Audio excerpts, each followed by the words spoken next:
యాదాద్రి భువనగిరి జిల్లా తొక్కాపురంలో విషాదం జరిగింది. బెజ్వంకి నీలిమ అనే మహిళ మతిస్థిమితం లేక కొడుకు కూతురుపై కత్తితో దాడి చేసి ఆత్మహత్య యత్నం చేసింది. ఘటనలో కుమార్తె కృతిక మృతి చెందగా కొడుకు అక్షిత్ రెడ్డి తప్పించుకొని బయటకొచ్చాడు. ప్రస్తుతం నీలిమ ప్రైవేట్ ఆసుపత్రిలో చికిత్స పొందుతోంది.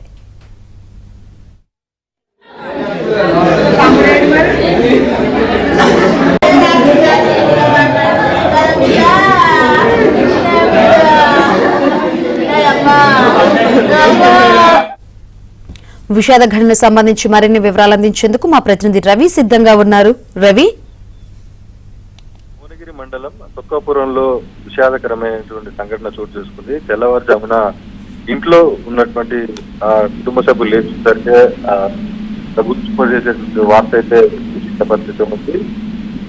భువనగిరి బీబీనగర్ మండలం జైనపల్లి గ్రామానికి బెజ్జంకి నరేందర్ రెడ్డితో నీలిమకు 15 ఏళ్ల క్రితం వివాహం జరిగింది. వీటికి 14 ఏళ్ల కృతిక, 11 ఏళ్ల అక్షిత్ రెడ్డి ఉన్నారు. అయితే నిన్ననే ఆ తల్లి గారి సుఖపురం చెంది అక్కడ 2 గదుల్లో తల్లిదండ్రులు ఒక గదిలో, తల్లి ఆ కొడుకు కూతురు మరో గదిలో తిరుగుతున్నారు. క్రమంలో తెల్లవారుజామున నీలిమ మానసిక స్థితి సరిగా లేకపోవడంతో ఆమె నిద్రిస్తున్నటువంటి కూతురు గొంతును కోసింది. ఆమె అక్కడికక్కడే మృతి చెందింది. తర్వాత కొడుకు అక్షిత్ రెడ్డి కూడా గొంతుపై దాడి చేయడంతో స్టోర్లోకి వచ్చి అతను తప్పించుకొని బయటికి రావడం జరిగింది. ఆ వెంటనే నీలిమ ఆ ఇంట్లో ఉన్నటువంటి ఫ్యాన్ కు ఉరి వేసుకొని ఆత్మహత్యానికి అయితే ప్రయత్నం చేసింది.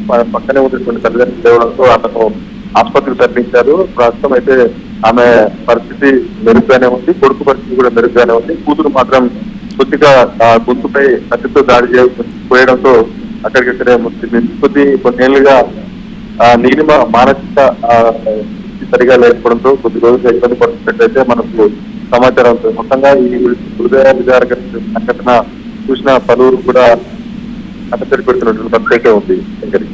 రైట్ రవి.